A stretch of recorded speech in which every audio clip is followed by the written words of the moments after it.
నెలలు మనము మొదటి పీతల గురించి మనం నేర్చుకున్నాం. ఈరోజు నుండి ఒక కొత్త విషయం మీకు చెప్పడానికి నేను సిద్ధం కలిగి ఉన్నాం. మత్తయి సువార్త నుండి మనం నేర్చుకోవడానికి మనము సిద్ధంగా ఉన్నాం. మత్తయి సువార్త 28 అధ్యాయం ఉంది. మీరు సమయం దొరికితే ఇంటికి వెళ్ళి ఎప్పుడైనా మత్తయి సువార్త చదివితే బాగుంటాం. అది ఈ మత్తయి సువార్త గురించి కొన్ని మాట చెప్తాను. దేవునికి స్తోత్రం, దేవునికి వందనాలు, స్తోత్రం, దేవునికి స్తోత్రము. 4 సువార్త ఉంది. 1 మత్తయి సువార్త, 2 మార్కు సువార్త, 3 లూకా సువార్త, 4 యోహాను సువార్త. 4 సువార్తలు ఉందండి. ఈ 4 సువార్తలు మనం నేర్చుకుంటే మనకు చాలా మంచిది. దేవునికి స్తోత్రము. ఈ మత్తయి గురించి మనం నేర్చుకోవాలి. ఈ పుస్తకము రాసిన వ్యక్తి మత్తయి గురించి మనం నేర్చుకున్నానండి. 12 అపోస్తులు ఒక అపోస్తులు అండి మత్తయి. మత్తయి సువార్త 10 అధ్యాయము 3వ వాక్యము మనం నేర్చుకుంటే చదవండి. మత్తయి సువార్త 10 అధ్యాయము 3వ వాక్యం. ఆ 12 మంది అపోస్తులు పేర్లేవనగా, మొదట పేతురు అనబడిన సీమోను, అతని సహోదరుడు ఆంద్రయ్య, జబ్దీ కుమారుడగు యాకోబు, అతని సహోదరుడైన యోహాను, ఫిలిప్పు బర్తలోమయ, తోమా, సుంకరి అయిన మత్తయి. చూడండి, అతని పేరు 12 అపోస్తుల్లో ఒక ఆయన పేరు సుంకరి అయిన మత్తయి రాయబడింది. ఇంకా మార్కోస్ సువార్తలు కూడా మనం చూడగలుగుతాను. మార్కోస్ సువార్తలు కూడా అతని పేరు ఉంది. అది కూడా చూడండి. మార్కోస్ సువార్త 3వ అధ్యాయము 18 వాక్యం చూడండి. మార్కోస్ సువార్త 3వ అధ్యాయం 18 వాక్యం కూడా చూడండి. అక్కడ కూడా మత్తయి అని పేరు రాయబడి ఉందండి. 3వ అధ్యాయం 18 వాక్యములు. ఆంద్రయ్య, ఫిలిప్పు, బర్తలోమియ, మత్తయి. చూడండి, అక్కడ కూడా మత్తయి అని పేరు ఉన్నారు. మార్కు సువార్తలు కూడా. ఇంకా లూకా సువార్తలు కూడా చూడండి. 6వ అధ్యాయము 15 వాక్యం చూడండి. 6వ అధ్యాయము 15 వాక్యము. అక్కడ కూడా మత్తయి పేరు రాయబడింది చూడండి. 6వ అధ్యాయము 15 వాక్యము. లూకా సువార్త 6వ అధ్యాయం 18.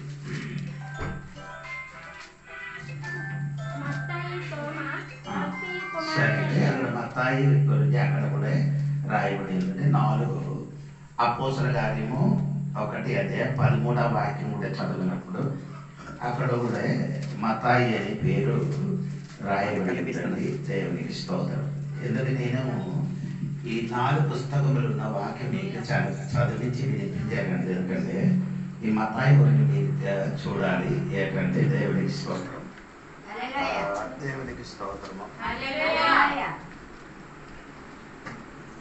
ఇప్పుడు ఈ 12 అపోస్తులు ఒక్కరండి మత్తయి. స్తోత్రం. ఇంకా ఈ మత్తయికి ఇంకొక పేరు కూడా ఉంది. అది కూడా మీరు చూడాలి. మత్తయికి ఇంకొక పేరు కూడా ఉంది. మార్కు సువార్త 2వ అధ్యాయము 14వ వాక్యం చూడండి. మార్కు సువార్త 2వ అధ్యాయము 14వ వాక్యం. ఆయన మార్గమున వెళ్ళుచు సుంకపు మెట్టునొద్ద కూర్చున్న అల్ఫీయు కుమారుడగు లేవీని చూచి, మత్తయికి ఇంకొక పేరు లేవి అండి. నేను చెప్పిన మాట మర్చిపోరు. ఒక పేరు మత్తయి, 2వ పేరు లేవి అని రాయబడి ఉంది. దేవునికి స్తోత్రం. ఈయన చెయ్యిన పని కూడా మీరు చూడాలి. ఈయన చెయ్యిన పని మత్తయి ఏం పని చేస్తున్నారంటే చూడాలి. మత్తయి సువార్త 9వ అధ్యాయం 9వ వచనం చూడండి. యేసు అక్కడి నుండి వెళ్ళుచు సుంకపు మెట్టునొద్ద కూర్చుని ఉన్న మత్తయి అను ఒక మనుష్యుని చూచి. మత్తయి ఎక్కడంటే కబర్నహూములో సుందరి పని చేస్తున్నారు. ఏ పని అండి? సుందరి అంటే మీకు అర్థమైందా? పన్ను వసూలు చేస్తున్నారు. ఇప్పుడు సుందరి ఏంటి? పన్ను వసూలు చేసిన, పని చేసిన ఒక వ్యక్తి ఏంటి మత్తాయి అని మనము చూడగలుగుతున్నాడు. దేవునికి స్తోత్రం. ఈ రెండు పేరు, ఒక పేరు మత్తాయి అని ఎబ్రాయి భాషలో ఉన్న పేరు, మత్తాయి అని ఎబ్రి భాషలో ఉన్న పేరు. రెండు లేవి అనే పేరు గ్రీక్ భాషలో ఉన్న పేరు. మన దగ్గర సాధారణ ఒక పేరే ఉంది. మా పిల్లలకి మన మనవరానికి 3 పేరు ఉంది. ఒకటి పేరు మూడు ఒక పేరులో 3 పేరు ఉంది. ఒకటి అబి ఉంది, ఒకటి తర్వాత ట్రిసా బెన్నీ. అబి పేరు, ట్రిసా ఒకరి పేరు, బెన్నీ అంటే 3 పేరు. ఒక పేరులో 3 పేరు ఉంది. కానీ యోధులకి ఎలాగ కాదండి, అది ఒకరికి 2 పేరు ఉన్నారు. సీమోనుకి వేరే పేరు, సీమోన్ ఉంది, పీతర్ అని పేరు ఉంది. అలాగా మత్తాయికి కూడా 2 పేరు ఉంది. ఒక పేరు ఆయన సొంతంగా సంపాదించిన పేరు, ఆయన పేరు మత్తాయి. అదే ఎబ్రాయి భాషలో, ఎబ్రి భాషలో ఉన్న పేరు. రెండవదే లేవి అని పేరు, అది గ్రీక్ భాషలో ఉన్న పేరు. అంటే పేరుకి 2 అర్థం ఉంది. మత్తాయి అనే పేరుకి ఏదైనా అర్థం తెలుసా మీకు? ఎప్పుడైనా విన్నా మత్తాయి అనే పేరు అర్థం? మత్తాయి దేవుడి గిఫ్ట్. అంటే మత్తాయి అనే పదానికి అర్థము దేవునికి వరం, వరము, దేవుని వరం అనే పేరు. స్తోత్రం. కొందరి పేరుకి ఏం లేదు, ఏ అర్థం లేదు. కొందరి పేరుకి ఏం లేదు, అర్థం లేదు. బైబిల్ ఉన్న ప్రతి పేరుకి ఒక్కొక్క అర్థం ఉంది. దేవుడు మత్తాయి అనే పేరుకి అర్థము దేవుడు వరము. స్తోత్రం. లేవి అనే పదములకి మీకు అందరికి తెలుసు. లేవి అనే పేరుకి అర్థం మీకు అందరికి తెలుసానండి. లేవి అనే పేరుకి అర్థం తెలుసు కదా. లేవి అంటే యాకోబు 12 పిల్లలు, ఒక పిల్లల పేరండి లేవి. అంటే లేవి అనే పదానికి పేరు చెప్పండి. యాజకం చేసిన వారు. ఆ పదానికి అర్థము ఏమంటే కలుపడం వారు, జతపరచడం. అందుకంటే కొంచెం కలుపడం. స్తోత్రం. దేవునికి మనిషినికి ఏం చేస్తున్నారు? కలిపేవాడు. స్తోత్రం. దేవునికి మనిషినికి మధ్యవర్తిగా నిలబడిన లేవి గోత్రంలో ఉన్న యాజకుల గురించి మనం తెలుసు. దేవునికి స్తోత్రం కలిగి ఈ రాత్రి మీకు దేవుడు తెలుసుకోవాలి. మనం అందరూ దేవుడు వరములతో బ్రతికి ఉన్నాం. 2 మనము బ్రతికి ఉన్న దేవుడు బట్టి ఒకరికొకరికి ఏం చేయాలి? కలుపుకోవాలి. ఒకరికొకరికి ఏం చేయాలి? కలుపుకోవాలి. కలుపుకుంటే మనం విడదీయకూడదు. ఒకరికొకరికి ఏం చేయకూడదు? అందరికి అదే ఇష్టం. ఒకరికొకరికి ఏం చేయాలి? చెప్పి ఏదో చెప్పి విడదీసిన పని. కానీ మనం అలాంటి పని చేయకూడదు. మన పని విడదీయని వాడికి ఏం చేయాలి? మళ్ళీ కలిపేవాడిగా మారాలి. అందుకని దేవునికి స్తోత్రం. గట్టిగా స్తోత్రం చెప్పాలి. దేవునికి స్తోత్రం కలిగి. అప్పుడు నేను చెప్పుకొని వచ్చిన ఏంటి ఇది చెయ్యిన పని గురించి మీరు చెప్పారు. ఏ పని చేస్తున్నారు? సుందరి పని చేస్తున్నారు. నేను లూకాసు వార్త 15వ అధ్యాయం 1-2 వాక్యం చూడండి. లూకాసు వార్త 15వ అధ్యాయం 1-2 వాక్యం. 15. ఒకప్పుడు సమస్తమైన సుంకరులను పాపులను ఆయన బోధ వినుటకు ఆయన దగ్గరకు వచ్చుచుండగా, సుంకరులు పాపులు.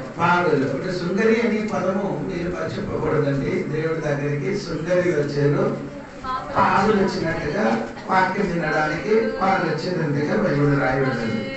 ఇది మత్తయి సువార్త 5వ అధ్యాయం 46వ వాక్యం చూడండి. మత్తయి సువార్త 5వ అధ్యాయం 46వ వాక్యం చూడండి. మీరు మిమ్మును ప్రేమించు వారిని ప్రేమించిన ఎడల మీకేమి ఫలము కలుగును? సుంకరులను అలాగు చేయుచున్నారు కదా. సుంకరి కూడా ఎలాగ చేస్తున్నారు? ప్రేమించిన వారిని ప్రేమిస్తున్నారు. అదే అలాగే సుంకరి కూడా మనమందరూ ఎలాగ ప్రేమిస్తున్నారు? నన్ను ప్రేమిస్తే నేను ప్రేమించాను. అలాగే కదా అందరూ చేయాలి. అలాగే కాదండి. క్రైస్తవ జీవితము అలాగే కాదు. దేవుడు మనకి ఎలాగ ప్రేమించారు? దేవుడు మనకి ఎలాగ ప్రేమించారు? రోమన్ పత్రిక 5:10. మనం పాపులుగా ఉన్నప్పుడు దేవుడు మనల్ని ప్రేమించాడు. మనం శత్రువులుగా ఉన్నప్పుడు దేవుడు మమ్మల్ని ప్రేమించారు. దేవుడికి స్తోత్రం. మనల్ని ఎలా ప్రేమిస్తున్నారు? ప్రేమించిన వాడు సుందరి కూడా అలాగే చేస్తున్నారు. కానీ యేసు ప్రభు అలాంటి వాడు కాదు. మనమందరూ శత్రువులుగా ఉండినప్పుడు దేవుడు మమ్మల్ని ప్రేమించాడు. దేవుడికి స్తోత్రం. అలాగా దేవుడి బిడ్డలు కూడా మమ్మల్ని ప్రేమించిన వాడికి ప్రేమించకుండా మనకు ఎదురుగా ఉన్నవాడు, ఎదురుగా మాట్లాడాలి, ఎదురుగా ప్రవర్తించిన వాడి గురించి ఆరికి ఎక్కువ ఏం చేయాలి? ప్రేమించాలి. అప్పుడే ఏసై ప్రేమ మనలో వచ్చినట్టుగా కనిపిస్తుంది. ఇప్పుడు నీకు ఎవరైనా కోపపడి నీతో మాట్లాడింది అనుకో, అటువంటి వాడికి మీరేం చేయాలి? అటువంటి వాడికి ప్రేమించాలి, అటువంటి వాడికి పిలవండి. అదే ఏసై ప్రేమ నీలో ఉండినట్టుగా. శృంగరిలో ఏసై వాక్యం వినడానికి వచ్చారు. 2 శృంగరిలో దేవునికి స్తోత్రము. ప్రేమించిన వాడికి ప్రేమించిన వాడు దేవునికి స్తోత్రం. ఇంకా మత్తయి సువార్త 18 అధ్యాయం 17 వాక్యం చూడండి. మత్తయి సువార్త 18:17 వాక్యం చూడండి. ఆ సంగతి సంగమునకు తెలియజెప్పుము.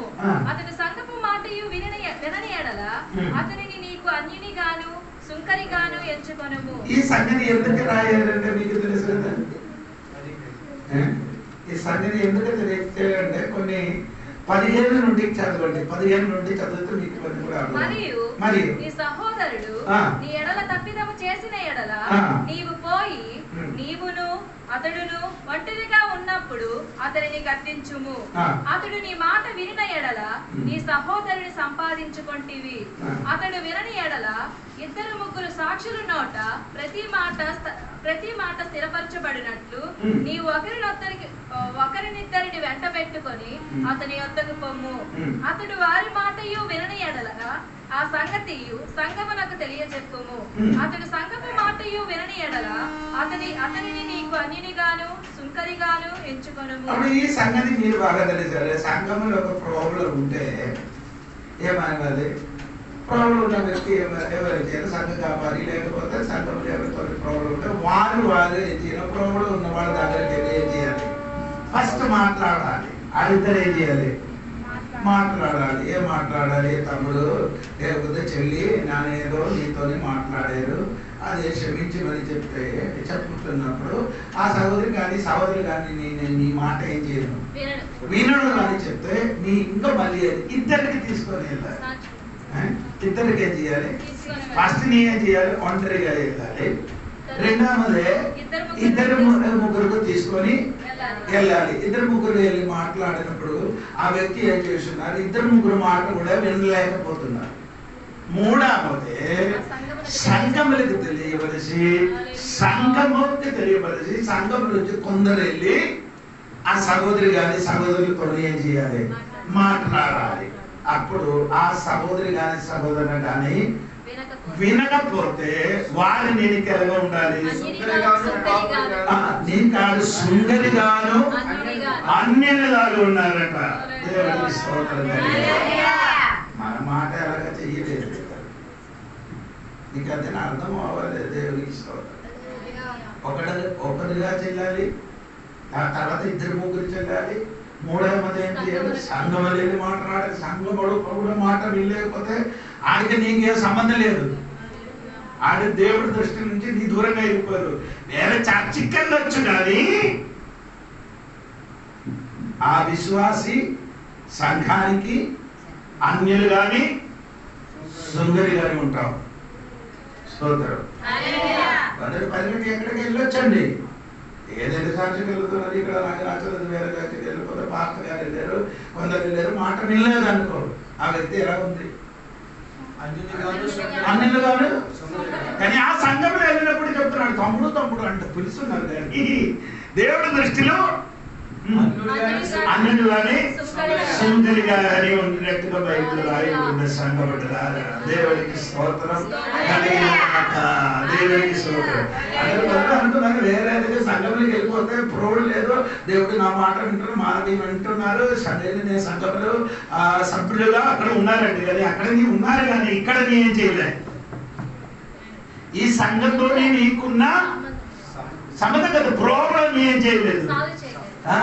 ప్రోబ్లో నేనేం చేయలేదు, పరిగణించలేదు. ప్రోబ్లో ఏం చేయాలి? పరిగణించాలి. పరిగణించకుండా ఏ సంఘ సంఘములకు వెళ్తున్న కానీ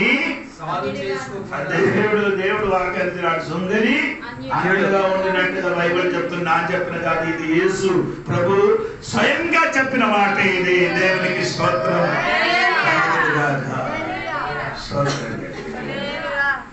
చెప్పొచ్చు కదా, దేవునికి స్తోత్రం కలిగి. ఓకే, ఇది మనము ఇక మళ్ళీ మనం చూడగలుగుతున్నారు అంటే దేవునికి స్తోత్రం కలిగి. ఇది చూడండి, ఈ సుందరి గురించి రాయబడిన విషయం అంటే మత్తయి సువార్త 21 అధ్యాయము 31 వరకు చూడండి. 21 అధ్యాయం 31. మొదటివాడే అనేది యేసు సుంకరులను వేశ్యలను మీకంటే ముందుగా యేసు వారికి చెప్తున్నారు అంటే సుంకరులను వేశ్యలు నీకంటే ఎవరికి చెప్తున్నారు ఈ మాట? యూదులకి చెప్తున్నారు. వారేం చెప్తున్నారే, మనం అందరు అబ్రహాము సంతానం అని అనుకున్నారు కానీ జీవితంలో ఏం చేయలేదు. పాప స్వభావం విడిచిపెట్టలేదు. పాపం విడిచిపెట్టలేదు కాబట్టి యేసు చెప్పారు, సుంకరులు వేశ్యలు దేవుని రాజ్యంలో ఏమవుతుంది అని ప్రవేశించను. వారెందుకు ప్రవేశించారు? ఆయన ఒప్పుకున్నారు, నేను చేసిన తప్పు పాపి అని ఒప్పుకున్న కాబట్టి ఎక్కడికి ప్రవేశిస్తున్నారు. మనకున్న ప్రోగలు ఏంటండి, నాకు నీకు అందరికి ఉంది ఇది రోగం. ఏది చెప్పండి, ఒప్పుకోండి. సోదరు దేవుడు అవ్వకి పిలిచి అడిగారు, నీ వృక్ష ఫలము తిన్నావా అంటే అడిగినప్పుడు వెంటనే ఏం చేశాడు? అవ్వకి అడిగారమ్మా, నీ వృక్ష ఫలం తిన్నావా అని అడిగినప్పుడు ఏం చెప్పారు? సర్పం నాకు సరే. ఆదామునికి అడిగినప్పుడు ఆదాము చెప్పారు అంటే ఎవరి మీదకి నేరం మోపారు?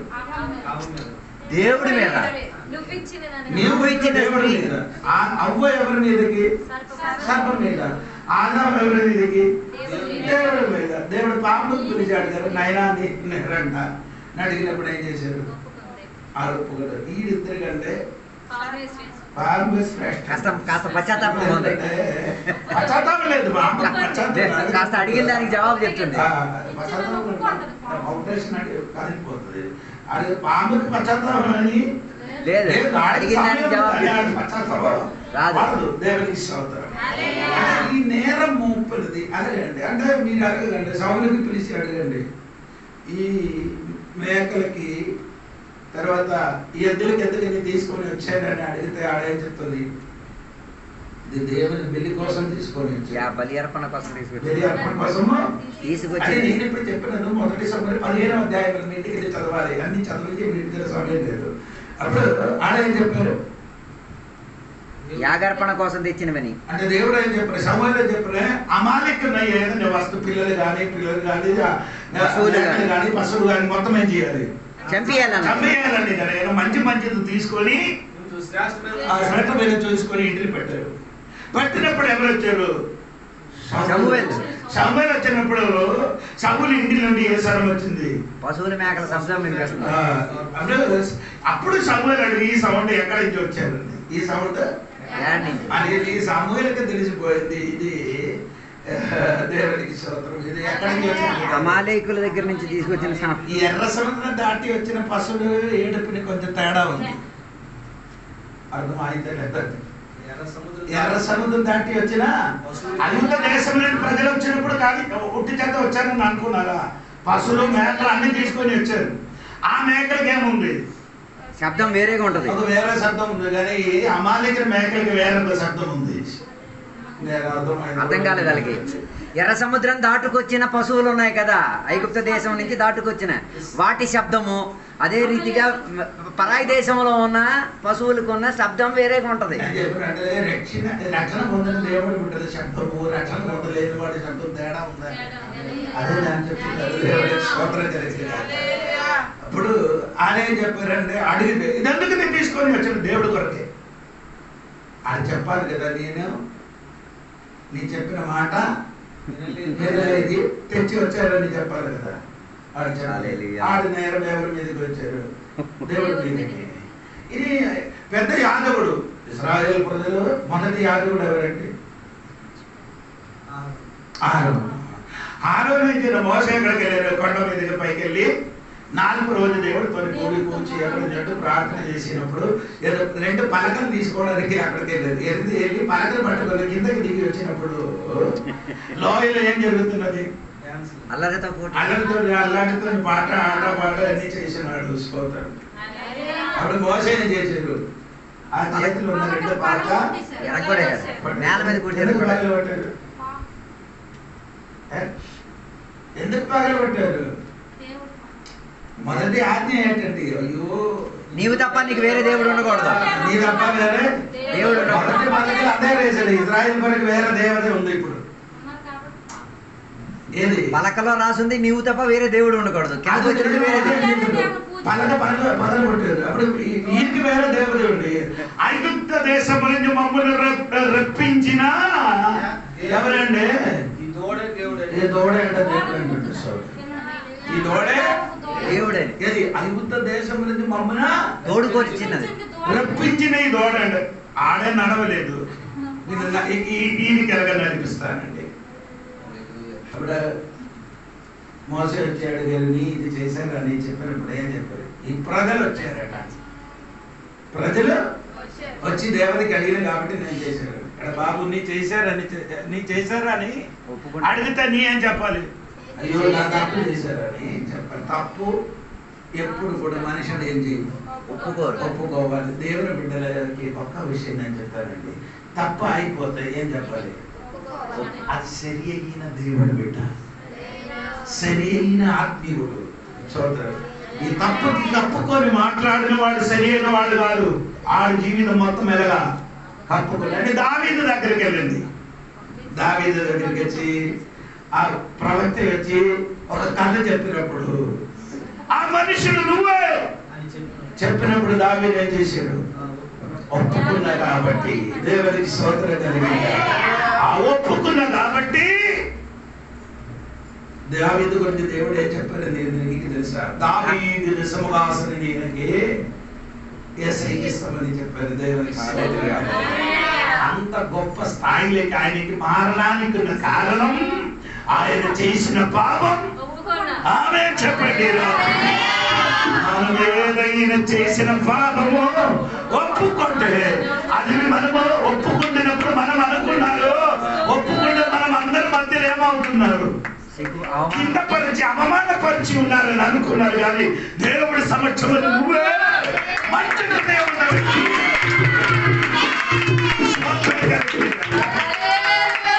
దావీదు గురించి ఎలాగ చెప్పుతున్నారు కదా.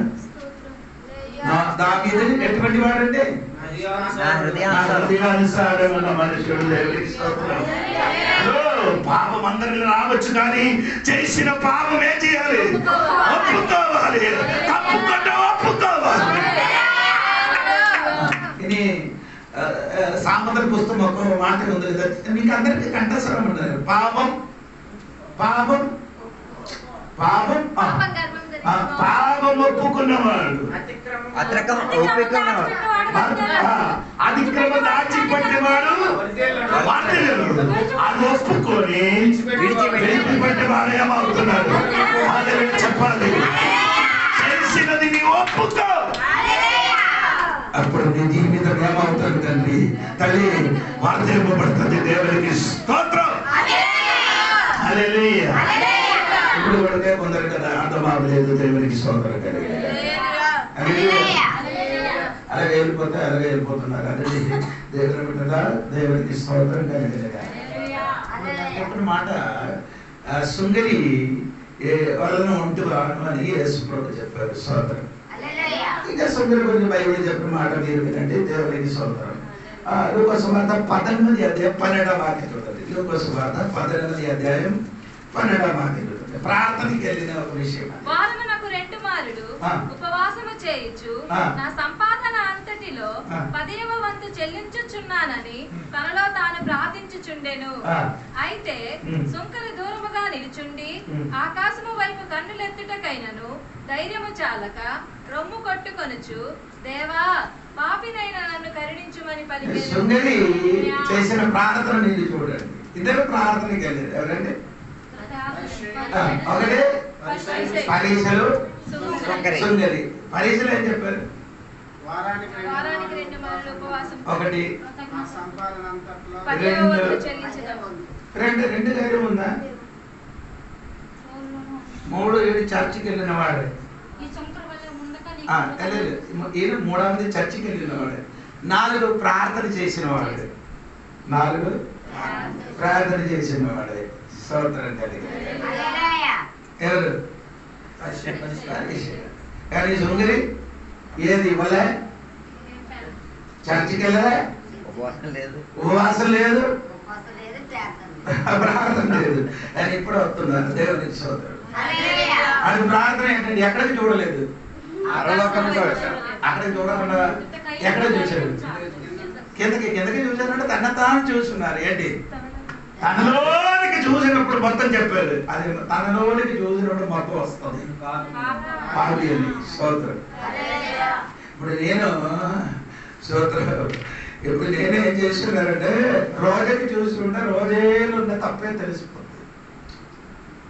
రోజుకి చూస్తుంటే రోజులో ఉన్న తప్పే తెలిసిపోతుంది. నాలో నేను చూసినప్పుడు ఏమవుతుంది? నా తప్పులు మనకు కనబడతాయి. అవే కనబడుతుంది. దేవునికి స్తోత్రం కలిగి. ఆ సుందరి ప్రార్థన సూపర్ ప్రార్థన అయితే దేవునికి స్తోత్రం కలిగి. చెప్పండి. ఆ సుందరి ఎలాగ ఇంటికి వెళ్ళారు? ఆనందముతో నీతిమంతుడుగా ఎంచబడి ఇంటికి వెళ్ళిపోయారు. నీతిమంతుడుగానే అని అనుకున్నవాడు నీతిమంతుడుగా ఎంచకుండా ఇంటికి వెళ్ళినప్పుడు ఈ ప్రాణ సుందరి ఏం చేశారు? నీతిమంతుడుగా ఎంచబడి ఇంటికి వెళ్ళిపోయారు. స్తోత్రం.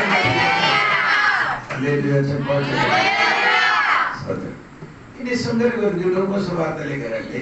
19వ అధ్యాయం చూడండి. 19వ అధ్యాయం 8వ వాక్యం చూడండి. సుందరి చేయని పని. జక్కయ్య నిలవబడి, ఇదిగో ప్రభువా, నా ఆస్తిలో సగం బీదలకు ఇచ్చుచున్నాను. నేను ఎవరిని వద్దనైనాను అన్యాయముగా దేనినైనా. అది సుందరి ఎప్పుడు ఏం చేస్తున్నారు? ఈ జక్కయ్య ఏం పని చేసినవాడు? అసలు చేసినవాడు. అప్పుడు అసలు అయిన వాడు ఎప్పుడు ఎలాగ చేస్తున్నారు? అన్యాయం చేస్తున్నారు. న్యాయము బలాత్కారము ఏది విధేయన అయ్యారు కానీ దోచుకోండి. డబ్బులు కావాలి. ఏది విధేయన అయ్యారు కానీ కొందరు అలాగ అనుకున్నారండి. డబ్బు రావడానికి ఒక విధం ఉంది. ఆ విధములు మాత్రమే డబ్బు రావాలి. డబ్బు రావాలి. దేవునికి స్తోత్రంగా సంపాదించాలి. అది అన్యాయంగా సంపాదించిన డబ్బుల గురించి బైబిల్ చెప్పుతున్నాడు. యెరెమీయా గ్రంథము కదా.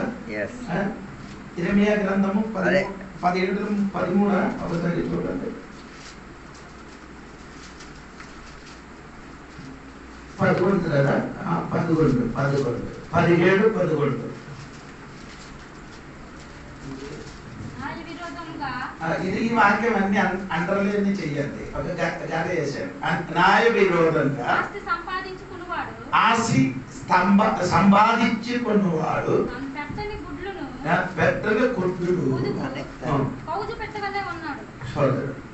ఏంటంటే మీకు అది అర్థమైందా? అన్యాయముగా డబ్బు సంపాదించువాడు, న్యాయ విరోధంగా ఆస్తి సంపాదించిన వాడు తాను పెట్టలేని గుడ్ల మీద పొదిగి కూర్చున్నట్టు. ఎవరు తాను పెట్టలేదు గుడ్ల మీద పొదిగి కూర్చున్న వాడు ఎవరండి? కవచి పెట్ట ఎవరు? కాకి. ఈ కాకి ఏం చేశాడంటే, కాకి గూడులు ఎవరు వచ్చి గుడ్డు వేస్తుంది? కోకిల. కోకిల ఎప్పుడు ఏం చేయను? గూడు కట్టి ఈయన ఎక్కడ వచ్చారు? వేరొకడు గూడులు ఏం చేస్తున్నారు? గుడ్డేసాడు. కాకి అనుకుందని ఈ గుడ్డు నాదే నాదే నాదే అని కూర్చి చేస్తున్నారు. అది మీద కూర్చి కొన్ని రోజుల తర్వాత 21 రోజుల తర్వాత ఆ కూర్చోని తర్వాత ఇది వస్తుంది. ఎవరు? కోళ్ళే వస్తుంది, కాక పిల్లలు కూడా వస్తుంది. ఇక్కడికి అన్నం పెట్టి కొన్ని దినం తర్వాత కాక ఎలాగ అలాగే చెప్పినప్పుడు కోవిల ఎవరికి? కాకికి చూసారు. నీ నా మీద పొదుగులించారు. అలాగా డబ్బు ఎగిరిపోతుంది. న్యాయ విరోధంగా హల్లెలూయా. ఆస్తి సంపాదించిన వాడే హల్లెలూయా హల్లెలూయా. బిడ్డ వలన ఉన్నారు తల్లి, తండ్రి, అన్నయ్య, తమ్ముడు, చెల్లి, అక్క. ఎవరి డబ్బు కింద పడిన కానీ నేను తీసుకొని ఇంటికి రాకూడదు. హల్లెలూయా. కొద్ది కష్టం హల్లెలూయా చెప్పడం. కింద పడినది కానీ నేను తీసుకొని, అది నీ డబ్బు కాదు, అది అన్యాయంగా ఉన్న సొమ్ము. ఎలక్షన్ వచ్చినప్పుడు ఓటు కోసం డబ్బు ఇస్తున్నారు, తీసుకోకూడదు, అది అన్యాయం డబ్బు. అది ఎందుకు డబ్బు ఇచ్చారు? అది అన్యాయం డబ్బు. అది ఓటు వేయడానికి ఐడెంటిటీ కార్డు ఉంటే చాలు, ఓటర్ కార్డు ఉంటే చాలు. అలాగే తీసుకొని నీ ఇంటికి వచ్చిన అనుకో, అన్యాయంగా సంపాదించిన ఆస్తి అలాగే ఇంటిలో ఉండకూడదు. అలాగే ఇంటిలో ఉంటే ఆ డబ్బు ఒక్కరోజు కోగిల కూగినట్టు కూగి కూగి ఎగిరిపోతారు తల్లి. కూసి కూసి ఏమవుతుంది? ఎక్కడికి? అదే డాక్టర్ దగ్గరికి కానీ ఎవరి దగ్గరికి?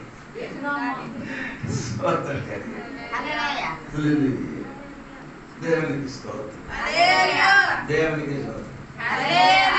గట్టిగా చెప్పాలి. ఇప్పుడే నా సమస్య, నేను అప్పుడు సమస్యలు ఉండేది ఏముండదు. అది అప్పుడు ఆ సమస్యలు నాకు 150 మార్కెట్స్ ఉంది. అప్పుడు ఒక నెలకి 4 లక్షలు వస్తున్నారు చేతికి. ఇప్పుడు నా భార్య అప్పుడే చెప్తున్నట్టు, నా పిల్లల మీదకి శాపం తెచ్చి రాదు, నా పిల్లల మీదకి ఏం చేయకూడదు అని అర్థం. నీకు అర్థమైందా? అర్థం అవ్వలేదు. అదే నా తోడుగా ఉన్న ఒక అతను 3 సంవత్సరాలు ఎవరికంటే సపోర్ట్ ఇవ్వలేదు, మొత్తం దాచిపెట్టారు. దాదాపు 2 కోట్ల రూపాయలు దాచిపెట్టారు. నా మాత్రమే ఏం చేసి దాచిపెట్టలేదు. దేవునికి స్తోత్రం. నాకై ఇప్పుడు కూడా పరిశుద్ధంగా ఉంది. స్తోత్రం. నేను చెప్పిన మాట ఏమంటే, దైవ జనాలు, దేవుని బిడ్డలు, స్తోత్రం చెప్పండి. సుందరికి అది ఏం లేదు, ఏది లేదు. ఎవరికైనా కూడా మోసం చేసి సంపాదించడం. అవును కదా? ఎలాగ చెప్తున్నాను? రాయగడలో చేప అమ్మిన కొందరు ఉన్నారండి. లేకపోతే మీరు ఎక్కడ చూస్తున్నారు? కొనినప్పుడు మీరు త్రాసులు ఎక్కడ చూస్తుంది? మీరు పైకి పైకి చూసిన వాడు తక్కువ, చేపకే చూస్తారు. ఇక్కడ ఏది ఎక్కువ ఉంది? అదే ఏది కొనినప్పుడు ఎక్కడ చూడాలి? కాటాకి చూడాలి. పైన ముళ్ళు ఉంది కదా, అక్కడ చూడండి. ఆ ముళ్ళు చూడండి, వేరే ఎక్కడ చూడదు. ఆడు నిన్ను ముఖం చూసారో ముళ్ళుకి తిప్పుతుంది. నేను చెప్తున్నామ్మా, నీకు డబ్బు కావాలండి, ఒక 5 10 తీసుకో. కానీ నాకు 5 వచ్చింది, 5 వచ్చింది, 2 ఎక్స్ట్రా కూడా ఇస్తారు. ఎక్స్ట్రా ఏమవుతో న్యాయంగా ఇస్తే చాలు. స్తోత్రం కలిగింది. అయ్యో అక్కడ బీరకాయ అమ్మినవాడు ఉంది, ఏ కాయ అమ్మినవాడు అంటే అందరూ మోసం చేసి ఇలాగ తిప్పుతున్నారండి. ఈ ముళ్ళు మిరపకాయలు అమ్మడానికి ఎప్పుడైతే గుంటూరు నుంచి వస్తున్నాడు, గుంటూరు నుంచి వచ్చి ఆ ముళ్ళు కోళ్ళతో వెళ్తున్నా. ఓ అప్పుడు మీరు చూసినప్పుడు ఎక్కడ మిరపకాయ కిందకి వెళ్ళిపోయి రమ్మో ఎక్కువ దొరుకుతుంది. ఎక్కువ కాదు తల్లి. హలో, దేవుడికి స్తోత్రం. అంటే నీ షాప్కి వెళ్ళి సామాను కొన్నారు. పార్వతులు కూడా ఎలాగ జరిగింది. 500 ఇచ్చినాడు, 200 కొన్నారు. 500 ఇచ్చినప్పుడు నాకెంత ఇచ్చారు? ఆరేం చేశారు? 600 తిరిగి ఇచ్చారు. నేను చేసింది అప్పుడు కరెక్ట్ అయిందా? కరెక్ట్ అయిందండి. సరే కదా, అప్పుడు ఈరోజు ఎక్కువ డబ్బులు దొరికిందిరా అని కరెక్ట్ కాదట. నేను చెప్పిన నీ ఎందుకు కూర్చున్నారు ఇక్కడ? సరిగ్గా చూసుకొని క్షమించండి సార్, నీ డబ్బు నాకు వద్దరా, తప్పుడు తీసుకోవాలని చెప్పాను. ఇది రాయగడలు కూడా, ఈ పార్వతులు కూడా ఎలాగ జరిగింది. దేవునికి స్తోత్రం. అల్లెలే చెప్పచ్చు. మనకు అలాంటి డబ్బు శాశ్వతం కాదు. దేవునికి స్తోత్రం. ఈ శృంగరి ఎలాగ చేశారు? ఎవరు శృంగరి పని మోసం చేయడం. ఇప్పుడు చర్చలు కూడా శృంగరీలు పెరుగుతున్నారా లేదా మీకు ఒక డౌట్. అర్థం అవ్వలేదండి. హల్లెలూయా రాలేదంటే డౌటే. తెన్నని మార్గములు వచ్చిన డబ్బు మాత్రం నీ ఇంటిలో కానీ నీ పిల్లలు కానీ ఉంచండి. స్తోత్రం. అది ఎప్పుడు కూడా నాశనం. ఒకవేళ నాశనం అయింది అనుకో, డబ్బులు నీ చేతికి తిరిగి వస్తుంది. దేవునికి స్తోత్రం. నిన్ను అందరూ మోసం చేయొచ్చు కానీ నీ ఏం చేయకూడదు. ఎవరిని మోసం చేయకూడదు. ఎవరిని మోసం చేయకూడదు. దేవునికి స్తోత్రం. దేవుని అప్పుడు సుందరి పని ఏంటంటే అన్యాయం చేయడం. అప్పుడు అదే నేను చెప్పాను. దేవునికి స్తోత్రం కలిగింది కాక కలిగట్టిగా దేవుని స్తోత్రం. అదే చెప్పండి. ఇది మత్తాయి గురించి మనం తిరిగి వస్తాం. సుందరి గురించి నేను కొన్ని మాటలు చెప్పాను. ఇది మత్తాయి గురించి చూడండి. మత్తాయి సువార్త 9:9 చూడండి. ఆయన దేవుడు తీసిన ఆ పిలుపు ఒకసారి వినండి. యేసు అక్కడ నుండి వెళ్ళుచు సుంకపు మెట్టు వద్ద కూర్చుని ఉన్న మత్తాయి అది ఒక మనుష్యుని చూచి నన్ను వెంబడించమని అతనితో చెప్పగా. ఆమె చెప్పండి ఒకటి. ఏం చేసుకొని కూర్చున్నప్పుడు పిలిచారు? మెట్ట దగ్గర కూర్చున్నాడు. సుందరి పని చేసుకున్నా. Tax collector booth. యేసు చూసేది. దేవునికి స్తోత్రం. యేసు ఒక వ్యక్తికి చూసాడు అనుకో, ఈ రోజు కానీ ఎల్లుండి కానీ యేసుకి దగ్గరికి వస్తాం. హల్లెలూయా. యేసు చూసిన వాడు ఎవరైనా ఉంటే నీ ఎక్కడికి వెళ్ళింది కానీ ఒక దినములు యేసు దగ్గరికి నీ ఖచ్చితంగా వస్తుంది. దేవునికి కాక ఏసయ్య చూసిన ఆయన కానీ దేవుడి దగ్గరికి వస్తుంది. దేవునికి స్తోత్రం కాక దేవుడికి స్తోత్రం. రెండవది యేసు చూసాడు. రెండవది ఆయన ఒక చోటలు కూర్చున్నారట. ఒక చోటలు కూర్చున్నారు కదా, అలాగే ఉంది కదా అక్కడ. ఒక చోట్ల ఏం చేస్తున్నారు? కూర్చుకున్నారు. దేవునికి స్తోత్రం. మూడవది యేసు చెప్పారు నన్ను ఏం చేయాలి? వెంబడించమని చెప్పారు యేసు. దేవునికి స్తోత్రం. యేసు చెప్పారు నన్ను ఏం చేయాలి? వెంబడించాలి. దేవునికి స్తోత్రం. ఆ పిలుపు విన్న వెంటనే లేచియారు ఆయన. దేవునికి స్తోత్రం. యేసుని వెంబడించిన వాడు ఏం చేయాలి? ఇంకా నీ కూర్చోకూడదు. లేకండి. కూర్చోడానికి సమయం ఇది కాదు. దేవునికి స్తోత్రం. వెనకల్ని వెంబడించాలి.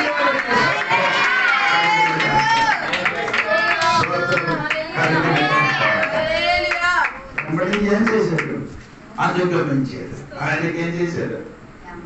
వెంబడించాడు. యేసయ్య ఎక్కడ వెంబడి. అప్పుడు పని ఏమైంది? పని పోయింది కదా. ఏ పని? ఆ సుందరి చేసిన పని పోయింది. అది పోయినప్పుడు ఈ పని దొరికింది. ఏ పని? యేసయ్య తోడుగా తిరిగిన పని దొరికింది. ఇప్పుడు వరకు సుందరి పని చేసిన మత్తాయి గారు ఇప్పుడు ఏం చేసిన? అపోస్తలుగా మారింది. చేయండి. అపోస్తలుడు సుందరి పని చేయను. సుందరి పని చేసిన వాడు అపోస్తలుగా మారిపోతుంది. చెప్పొచ్చు.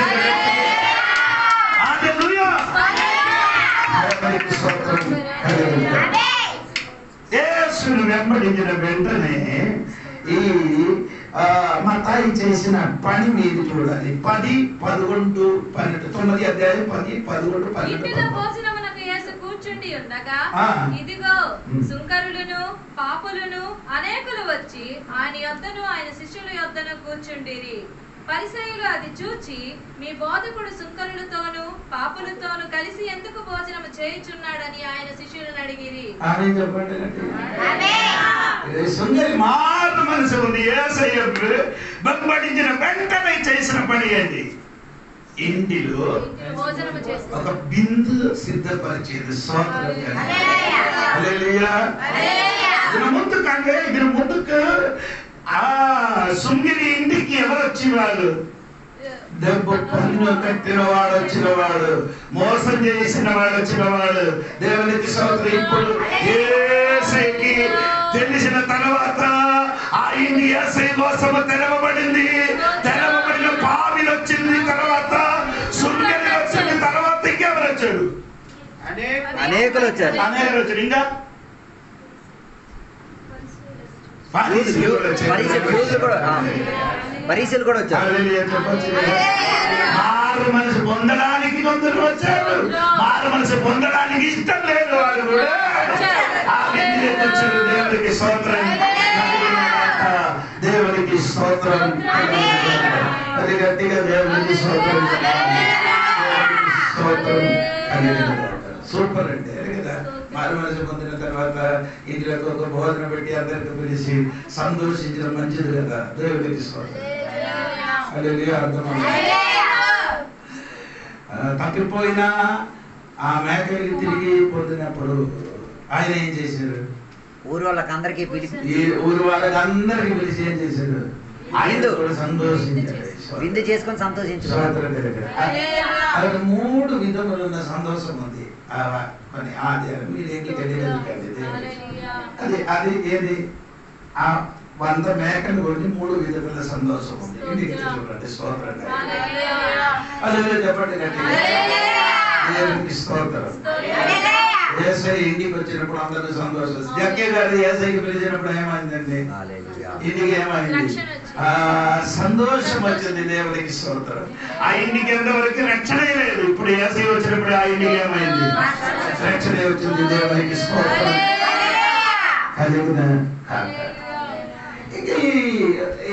మత్తయి అపోస్తలుల కార్యము 1 అధ్యాయము 13, 14 వాక్యం చదివినప్పుడు 120 మంది మనుషులు ఏం చేశారు? పెంటెకోస్తు దినం కొరకు 10 దినాలు ఏం చేశారు? ఎదురు చూశారు. 10 మంది ఏం చేశారు? ఎదురు చూసారు. దానికి పరిశుద్ధాత్మ దేవుడు దిగడానికి. అప్పుడు అపోస్తలుల కార్యం 1, 2, 3 వాక్యం చదివినప్పుడు పెంటెకోస్తు దినం వచ్చిన, పండుగ దినం వచ్చినప్పుడు పరిశుద్ధాత్మ దేవుడు అందరి మీదకి ఏమైంది? దిగి వచ్చింది. దాదాపు ఎంతమంది మీదకి దిగి వచ్చారు? 120 మంది మనుషుల మీదకి పరిశుద్ధాత్మ దేవుడు దిగి వచ్చినప్పుడు ఆ తోడుగా ఎవరు? మత్తాయి ఉన్నది, యేసయ్య తల్లి కూడా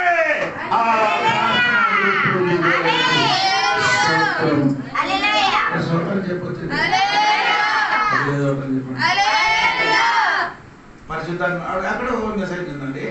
ఈ ప్రార్థన కూర్చున్న చోట ఎవరు కూడా ఉన్నారు? మత్తాయి ఉంది. దేవునికి స్తోత్రం. కానీ ఈ ప్రార్థన వల్ల ఏంటి లాభం జరిగింది? ఈ ప్రార్థన వల్ల ఏంటి లాభం జరిగింది? 10 దిన ప్రార్థన వల్ల ఏమి లాభం జరిగింది? అపోస్తలుల క్రియ 1వ అధ్యాయంలో 10 రోజులు ప్రార్థన చేయడం వల్ల ఏం జరిగింది? అదే 2వ అధ్యాయం. 1వ అధ్యాయం 1వ అధ్యాయంలో లేదు. 1వ అధ్యాయంలో అదే అధ్యాయం ప్రార్థన చేయను కాబట్టి యూదా వెళ్ళిపోయిన చోటకి ఎవరు వచ్చారు? ఒకడు పోయిన చోట్ల ఇంకొకటి ఎన్నిక పొందుకున్నాడు. ఈ ప్రార్థన చేసినానుకో ఇప్పుడు వాళ్ళకి తెలియలేదు. వాడు అందరి మధ్యలో తెలిసినట్టుగా దేవుడు కార్యం చేస్తాడు. ఎవరికి తెలుసా? ఎవరికి తెలిసి ఉండేది కాదు. ఎవరికి తెలిసి ఉండేవాడు కాదు. కానీ ప్రార్థన చేసినప్పుడు ఆయన పేరు మీదకి ఏమొచ్చిందండి? చీటు పడింది. చీటు పడిందండి. ఆయన ఈ దినం నీ ప్రార్థన ఆపకూడదండి. నీ ప్రార్థనకి ఒక జవాబు జరుగుతుంది.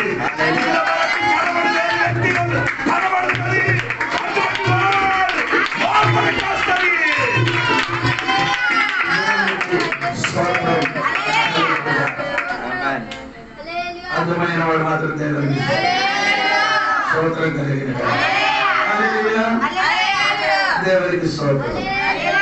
ఇప్పుడు నేను చెప్పుకొని వచ్చిన విషయం నీ మరిచిపోకూడదు. దేవునికి స్తోత్రం కలిగిన ఈ మత్తాయి తన కట్టబెట్టి దినం గురించి నేను చెప్తున్నాను. దేవునికి స్తోత్రం. మత్తాయి ఎక్కడికెక్కడ వెళ్ళారు? ఎథియోపియాకి వెళ్ళారు, ఈజిప్ట్కి వెళ్ళారు, మాసిడోనియాకి వెళ్ళారు. అక్కడ ఎన్ని సువార్త ప్రకటించి ఎథియోపియా నుండి అతనికి ఏం చేశారు? ఖడ్గంతోని చంపారు. ఎథియోపియా నుండి అతనికి ఏం చేశారు? ఆయన చంపేశారు. అది అర్ధసాక్షిగా మారిపోయింది. ఎవరు? మత్తాయి. దేవునికి స్తోత్రం. దేవునికి స్తోత్రం మరి ఇంకా నేను చెప్పిన మాట ఏమండి? దేవునికి స్తోత్రం. ఎక్కడ ఉండి ఈ పుస్తకము రాశారని చెప్తున్నారు. యూదా దేశం నుండి ఈ పుస్తకం ఏం చేశారు? రాశారు. స్తోత్రం. ఇది రాసిన సమయము క్రీస్తు పూర్వంగా క్రీస్తు పూర్వంగా 58 68 మధ్యలోనే రాశారు ఈ పుస్తకం. సరే 68 మధ్యలోని పుస్తకము రాశాడు. దేవునికి స్తోత్రం. ఇంకా నేను చెప్పిన మాట సరిగా వినండి. సరి అయిన విషయంలోనికి నేను వస్తున్నాను. దేవునికి స్తోత్రం కలిగిన. సరే, మార్కొసు వార్త 1 వాక్యం చూడండి.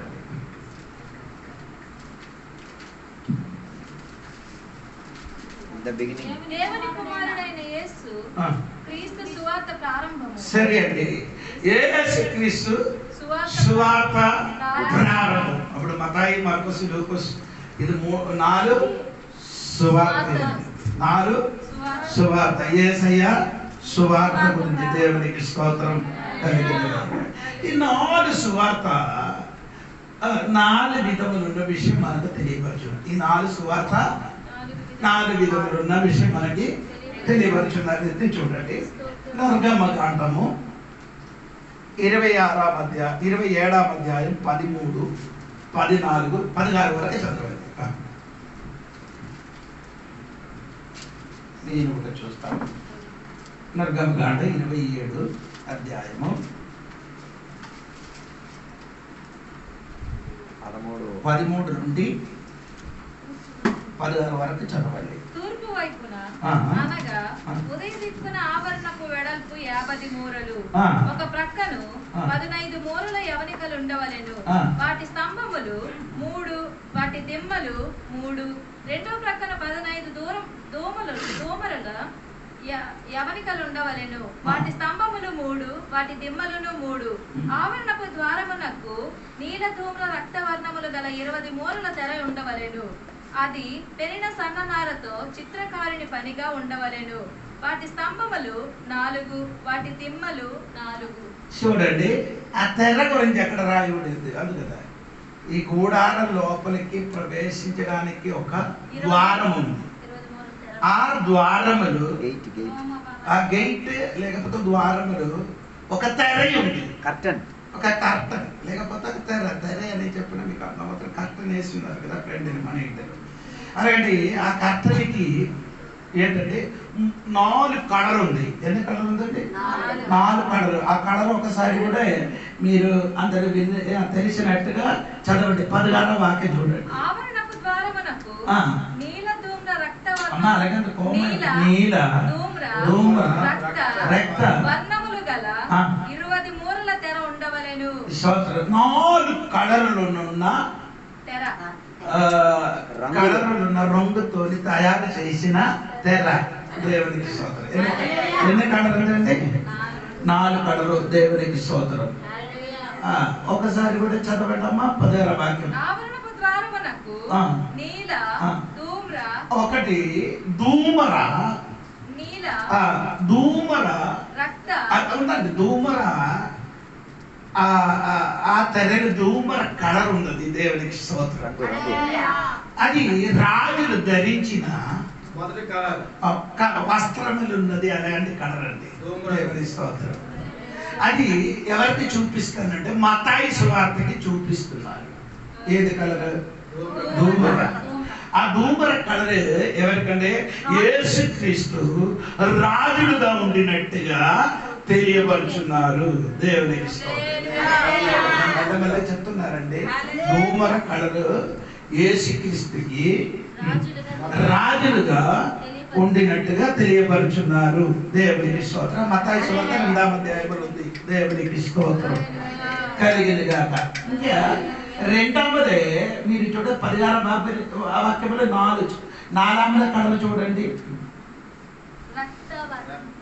రక్త వర్ణమును ఆవరణపు ద్వారమునకు నీల ధూమ్ర రక్త వర్ణములు గల 20 మూరల తెర ఉండవలెను. అక్కడ ఒక్క కలర్ మాత్రం తెలివి లేదు. అది వైట్ కలర్ ఉన్న ఫైన్లీ ఓవెన్ లినన్,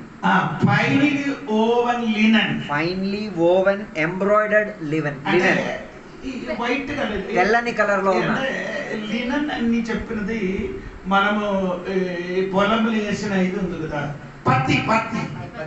ఆ పత్తి నుంచి వచ్చిన దానికి ఏం చెప్తున్నారు? పత్తి.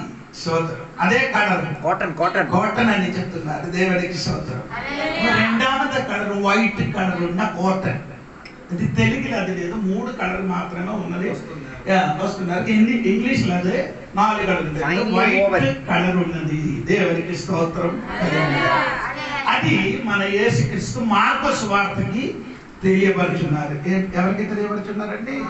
మార్కు సువార్త సేవకుడు కదండి. దేవునికి స్తోత్రం. తర్వాత అది నేను చెప్తాను. దేవునికి స్తోత్రం.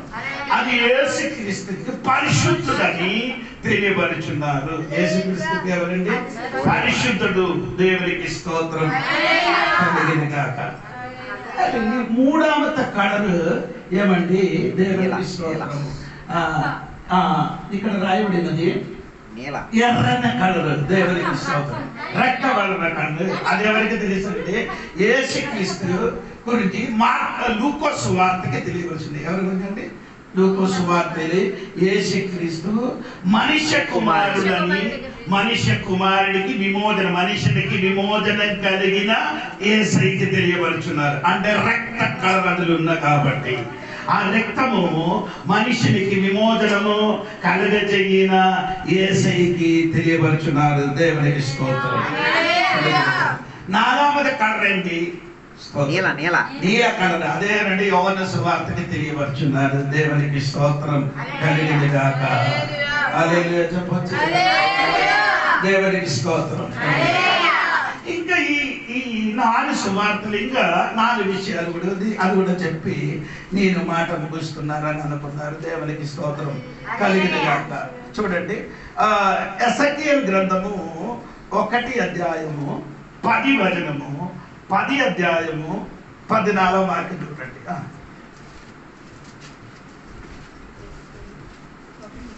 1 అధ్యాయం 10, తర్వాత 10 అధ్యాయం 14. ముఖ రూపములు మానవ ముఖము వంటివి, కుడి పార్శ్వపు రూపములు సింహ ముఖము వంటివి, ఎడమ పార్శ్వపు ముఖములు ఎద్దు ముఖము వంటివి, 4గింటికి పక్షిరాజు ముఖం వంటి ముఖములు. 4 ముఖము కలిగినట్టుగా ఎసెకియల్ గ్రంథములో 1 అధ్యాయం 10 వాక్యములు, 10 అధ్యాయం 14 వాక్యములు. ప్రకటన గ్రంథము 4వ అధ్యాయం 6వ వాక్యం నుండి 8వ వాక్యం వరకు చదివితే 4 ముఖమున్న ముఖం గురించి ఎక్కడ రాయబడిందండి? దేవునికి స్తోత్రం. మొదటి ఏమంటే సింహ ముఖం. ఏమంటే సింహం. అడవికి జంతువు ఎవరండి? సింహం. అన్ని జంతువులకి రాజుగా ఉన్నారు. స్తోత్రం. అందుకని యేసుక్రీస్తు అందరికి రాజులుగా పుట్టారు. స్తోత్రం. కానీ యూదులు అలాగే అనుకున్నారు. యూదులకి రాజుడు ఎక్కడ పుట్టారని అడుగున్నారు. దేవునికి స్తోత్రం. అడిగారు ఎక్కడ పుట్టారని అడిగారు. ఎవరికి? యూదులకు రాజు ఎక్కడ పుట్టారు, ఎక్కడ పుట్టారు అడిగారు. దేవునికి స్తోత్రం. ఎవరు అనుకున్నారు ఈ రాజులు? ఎవరి రాజులు? ఏదో ప్రభు యూదులకి కదా, అందరికి రాజులే. దేవునికి స్తోత్రం. అందరూ పుట్టి పెరిగిన తర్వాత రాజులు అవుతున్నారు. యేసయ్య చెప్పాలి. పుట్టినప్పుడే ఆయన ఏమైందండి? రాజులుగా పుట్టిన. రాజులు కాదు, రాజులకు రాజులండి. రాజులకి రాజులు. దేవునికి స్తోత్రం. రెండవది ముఖము ఎద్దుల ముఖం కాదా? ఎద్దు ముఖం. ఎద్దు ముఖం అంటే మార్కు సువార్తకి తెలియపరుస్తున్నారు. మార్కు సువార్తని యేసుక్రీస్తు దాసుడు ఏం చేస్తున్నారంటే దాసుడు స్తోత్రం. ఆమేన్. యేసు రాజుడు మాత్రం కాదు, యేసయ్య ఎవరండి? దాసుడుగా ఈ లోకంలోకి వచ్చిన కాబట్టి దేవునికి స్తోత్రం కలిగింది. అదే చెప్తుంది దేవునికి స్తోత్రం. మూడవది మనుష్య ముఖము. మనుష్య ముఖం. అదే లూకా సువార్త యేసుక్రీస్తు గురించి మనుష్య కుమారుడు అని లూకా సువార్తలు ఎక్కువ రాయబడింది. ఏమండి? యేసుక్రీస్తు ఎవరండి? మనుష్య కుమారుడు అని రాయబడింది. దేవునికి స్తోత్రం. నెక్స్ట్ 4వ ముఖము. ఏ ముఖం అండి? పక్షిరాజ ముఖము. అది యోహన్న సువార్తకి తెలియబరుచున్నాడు. స్తోత్రం. అది యేసయ్య దేవుడు కుమారుడు అని తెలియబరుచున్నాడు. పక్షిరాజా ఎప్పుడు ఎక్కడ ఉన్నాం? పైన ఉన్నారు. కిందకి ఎప్పుడు వస్తుంది? ఏదైనా ఆధారం వరకు మాత్రం ఎక్కడికి వస్తుంది? ఎందుకంటే బాగా మిగిలిన టైం మొత్తం ఎక్కడ ఉంది? ఆకాశములు తిరుగుకొని ఉన్నది. దేవునికి స్తోత్రం కలిగిన స్తోత్రం చెప్పాలి. ఎవరండి? దేవునికి స్తోత్రం. దేవుని కుమారుడే. దేవునికి స్తోత్రం.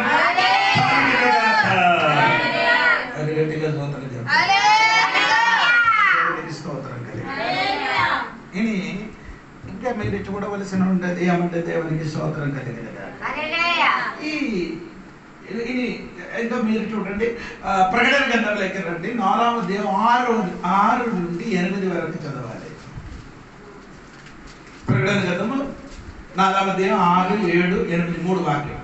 మరియు ఆ సింహాసనము ఎదుట స్ఫటికమును పోలిన గాజు వంటి సముద్రం ఉన్నట్టుండెను.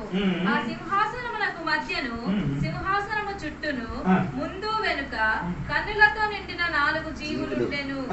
మొదటి జీవి సింహము వంటిది, రెండవ జీవి దూడ వంటిది, మూడవ జీవి మనుషుని ముఖము వంటి ముఖము గలది, 4వ జీవి ఎగురుచున్న పక్షిరాజు వంటిది. ఆ 4 జీవులలో ప్రతి జీవికి 6 రెక్కలుండెను.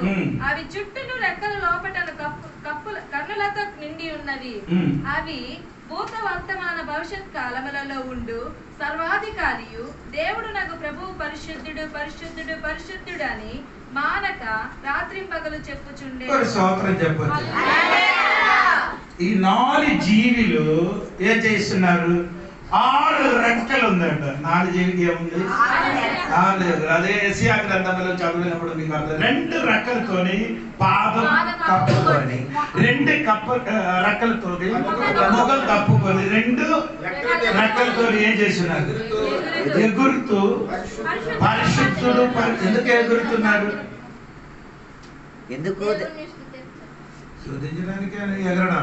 ఎందుకు వాళ్ళు ఎగురుతున్నారు? ఎగరడానికి కారణం పరిశుద్ధుడు దగ్గర నిలవడానికి అర్హత లేదు కాబట్టి అది ఎగురుతున్నారు. దేవునికి స్తోత్రం. అదే చెప్పండి. 6 రెక్కలు ఎందుకు ఎదురికి ఇచ్చారు? 2 రెక్కలు ఏం చేయాలి? పాదం కప్పుకోవాలి. 2 రెక్కలు ముఖం కప్పుకోవాలి. 2 రెక్కలు ఎగరాలి. ఏది రెక్కలు ఇచ్చారో ఆ రెక్కలు ఆ పని చేయండి. ఏది రెక్కలు ఇచ్చారో ఆ రెక్కలతోనే ఆ పని. 100 నాలుక కాదు, అన్ని పని చేయాలి. అన్ని రెక్కలతో అన్ని పనులు చేస్తారు. 2 రెక్కలు నీకు ఎందుకు ఇచ్చారు? పాదం కప్పుకోవడానికి. అది పాదం కప్పుకోవండి. 2 రెక్కలతో ఎగరండి. అదే పని చేయండి. 2 రెక్కలు ఏం చేయాలి? ముఖం కప్పుకోవాలి. ముఖం కప్పుకోవాలి. ముఖం కప్పుకోండి. స్తోత్రం. ఏది ఇదే పనికి ఇచ్చారో ఆ పని మాత్రము వేరే పని చెయ్యొద్దు. స్తోత్రం. ఈ ఆరాధన చేయినా జీవి గురించే చెప్తున్నారు. వేరే ఎవరి గురించి చెప్పలేదు, మీ గురించే చెప్తున్నారు. ఆ జీవి నువ్వే, నేనే. స్తోత్రం కలిగి అర్థం అవ్వలేదు. స్తోత్రం. వీడికి 4 ముఖం ఉందని చెప్పారు. అది వీడికి 4 ముఖం ఉందని, వీడికి కన్ను కూడా ఉండినట్టుగా రాయబడింది. ఏముందంటే కన్ను. ఏంటంటే స్తోత్రం కలిగింది. నేను కూడా వాక్యంలోనికి రావాలి. ఎక్కడ? ప్రకటన గ్రంథము 4వ అధ్యాయము. ఇప్పుడు చెప్పండి.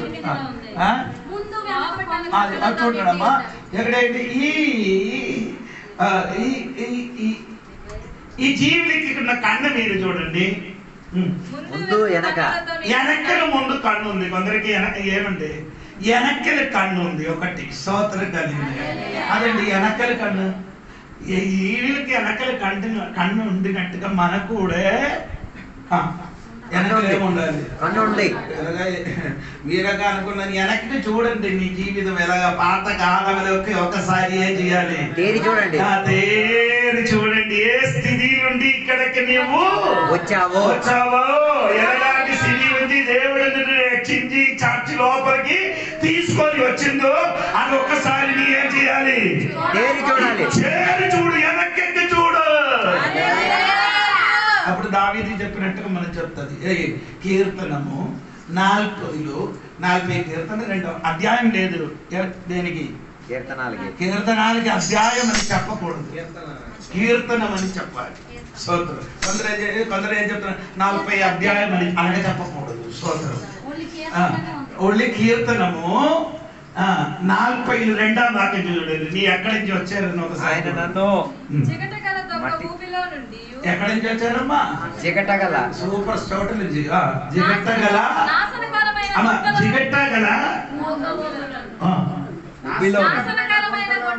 దాసకరమైన నుండి జిగటగల దోపులో నుండి ఆయన నన్ను పైకెత్తును. హల్లెలూయా. ఒకసారి చెప్పాలి. అటువంటి స్థలం నుండి నీ ఇప్పుడు దేవుడి సన్నిధికి వచ్చారు. అందుకే వెనకని చూడాలి. నీ ఎక్కడ నుంచి వచ్చారు, ఎలాగా వచ్చింది అలాగండి. ఒక కన్ను మనకు కావాలి. ఇశ్రాయేలుకి అలాంటి కన్ను లేదు. అందుకని దేవుడు ఏం చెప్పారంటే యెషయా గ్రంథం 51 అధ్యాయము 1 వచనం చూడండి. స్తోత్రం.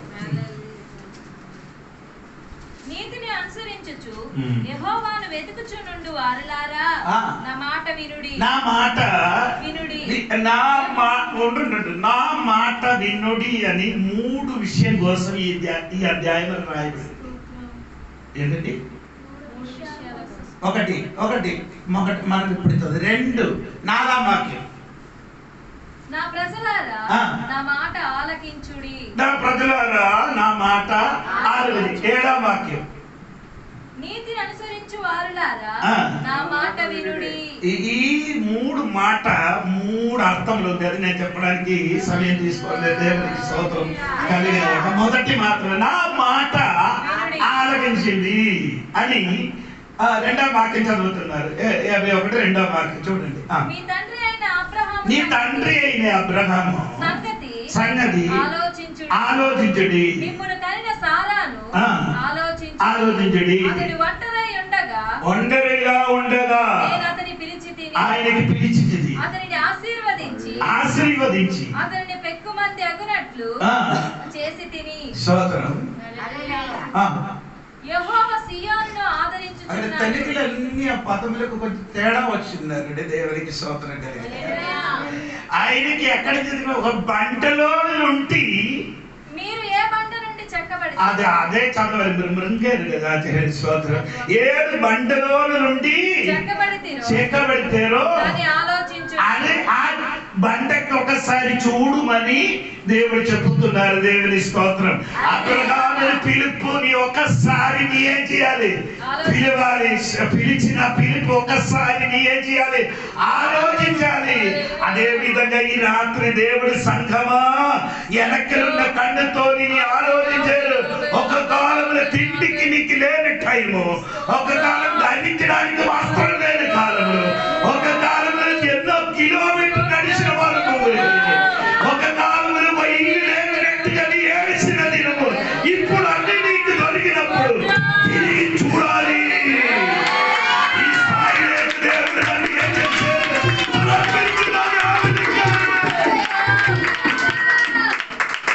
ఆ కన్ను ఎప్పుడో పోయింది. ఏ కన్ను? వెనకున్న కన్ను. వెనకకున్న కన్ను ఎప్పుడో పోయింది. ఇప్పుడు ఎవరు చూస్తుంది? ముందుగా చూస్తున్నాం.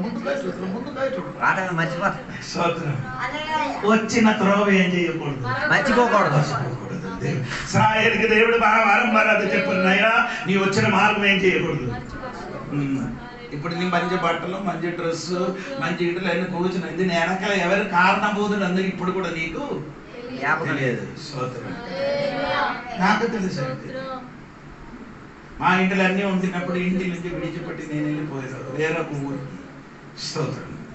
7 రోజులు నీళ్లు తాగారు. పైపులు నీళ్లు తాగి ఏం తినలేకుండా 7 రోజులు ఏం చేస్తున్నారు? పైపులో నీళ్లు తాగి పడుకున్నారు. అప్పుడు ఏనుగకి మేపిన ఒక అతను వచ్చి నాకు 5 రూపాయలు ఇచ్చేది. ఏది? 7వ రోజు రాత్రి 8 గంటలకి. అప్పుడు హోటల్కి వెళ్ళి ఆహారం తినారంటే 4 రూపాయలు చాలు. స్తోత్రం. మీల్స్కి ఎంత కావాలి? 4 రూపాయలకి వెళ్ళి నేనేం చేశాను? భోజనం తినేది. స్తోత్రం. అది ఇప్పుడు కూడా నా మనసులో ఉంది. దేవునికి స్తోత్రం. అందుకని ఎవరైనా అడిగిన వాడు వస్తే నా మనసు ఆ పాత కాలంలోకి నేను వెళ్ళిపోతుంది. దేవునికి స్తోత్రం. హల్లెలూయా. నేను చెప్పిన వాటిని మర్చిపోకూడదు తల్లి. గదికాలంలో నీ ఎలాగా జీవించారో అది నీ మర్చిపోకూడదు. నీ పరిస్థితిని మర్చిపోకూడదు. ఇవన్నీ తెలిసి నీ దేవునికి ఏం చేయాలి? కృతజ్ఞత దేవుడు చెప్తున్నారు, అబ్రాహామును చూడరు, ఎవరు లేనప్పుడు నేను ఒంటరిగా అతనికి నన్ను పిలిచారు. స్తోత్రం. ఒంటరిగా పిలిచి ఇప్పుడు 40 లక్షల ప్రజలకి నియమించారు, వర్తింపు చేశారు. ఒంటరిగా పిలిచి ఆ పిలిచిన వ్యక్తికి ఎంత చేశారు? ఇప్పుడు 40 లక్షల ప్రజలకి నేను చేశాను, వర్తింపు చేసిన దేవుడు. అందుకని ఆ తండ్రి అయిన అబ్రహామును చూడినట్టుగా ఈ రాత్రి నిన్ను ఒంటరిగా దేవుడు పిలిచి ఈ స్థితిలోకి నిన్ను తెచ్చి వచ్చిన దేవుడికి కృతజ్ఞతల స్తుతులు అర్పించండి.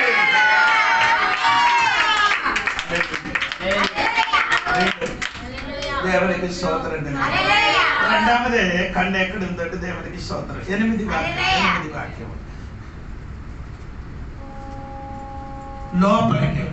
అవును కదా?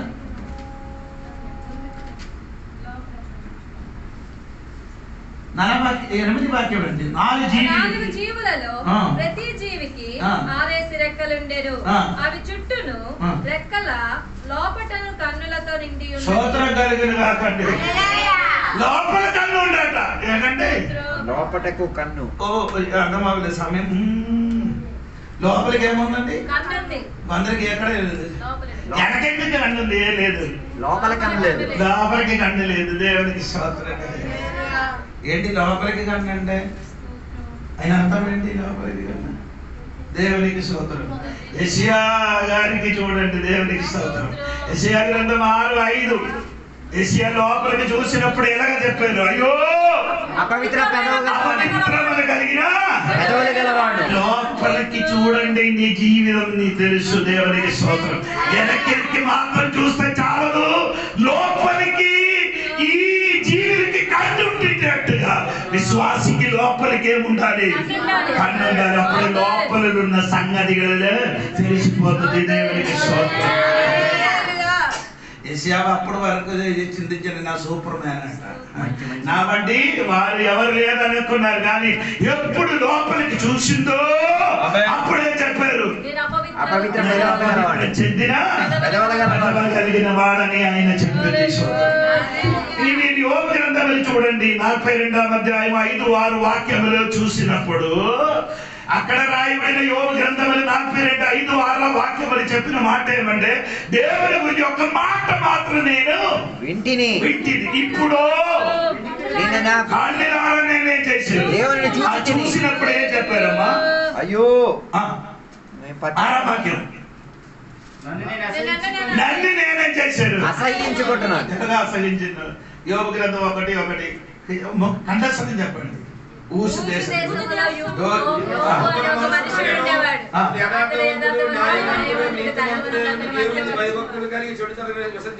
4 క్వాలిటీ ఉంది. యథార్థవంతుడు, చెడుతనం, అవును కదా? కానీ దేవుడు దృష్టికి వచ్చినప్పుడు వీడు 0. అవునా?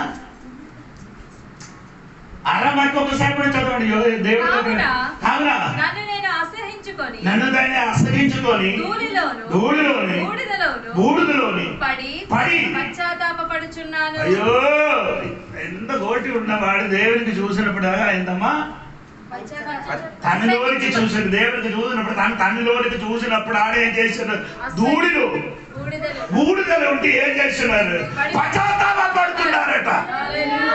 యోగులు బావ లేకపోతే ఎందుకు పశ్చాత్తాపం?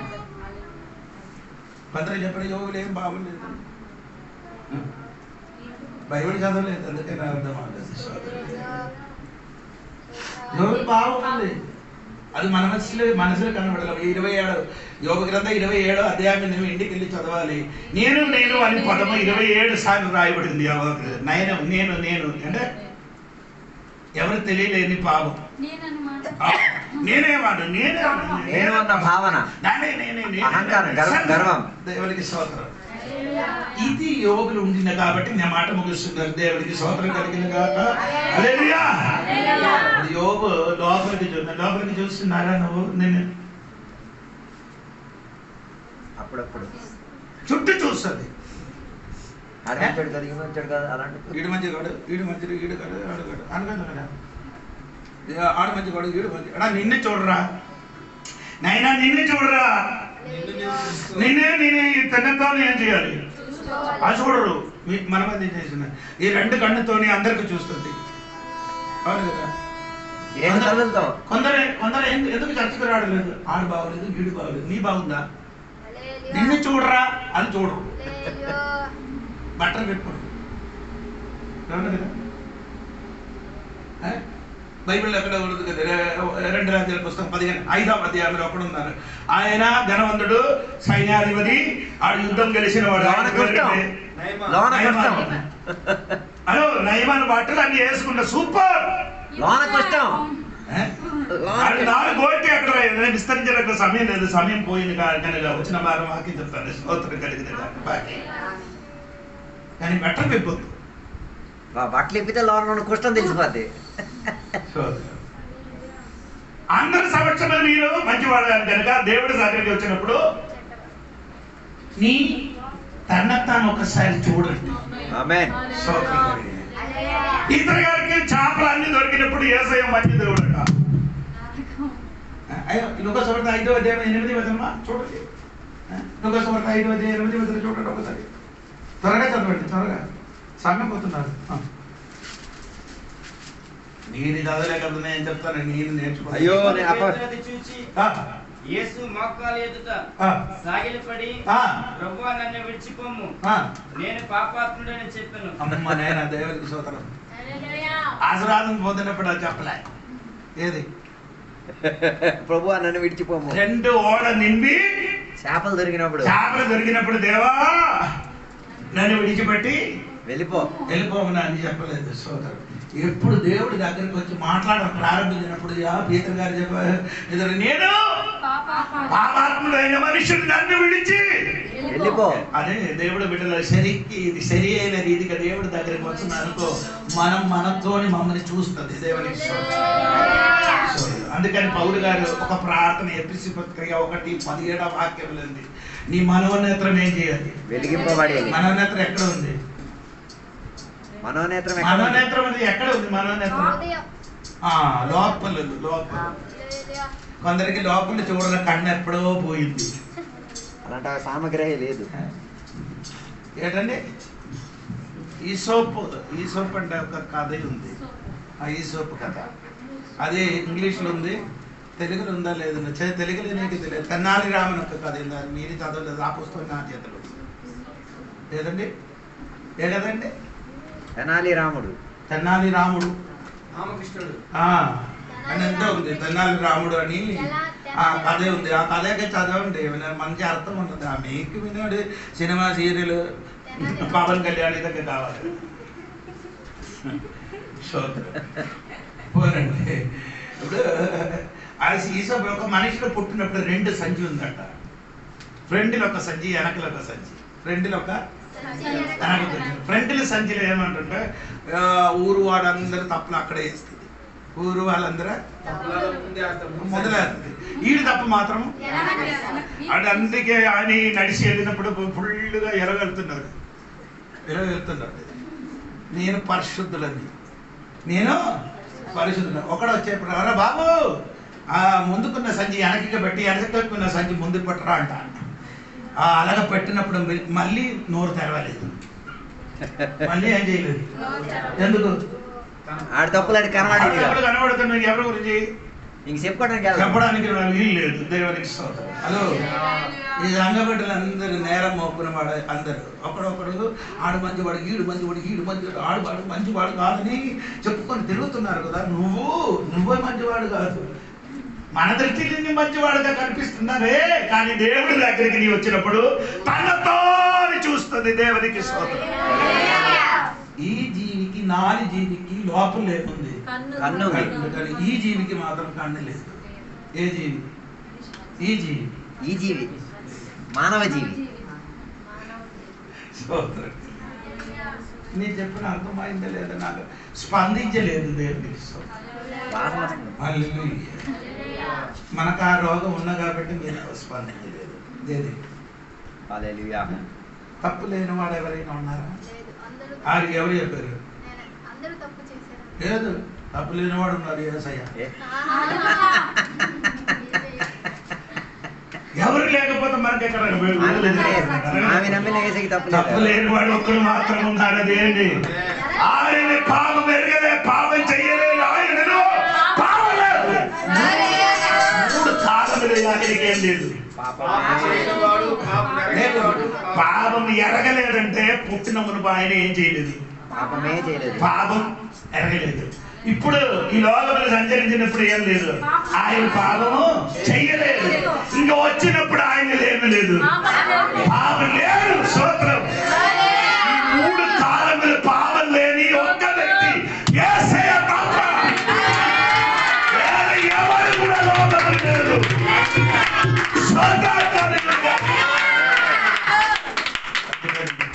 లోపలికి ఒకసారి చూడండి.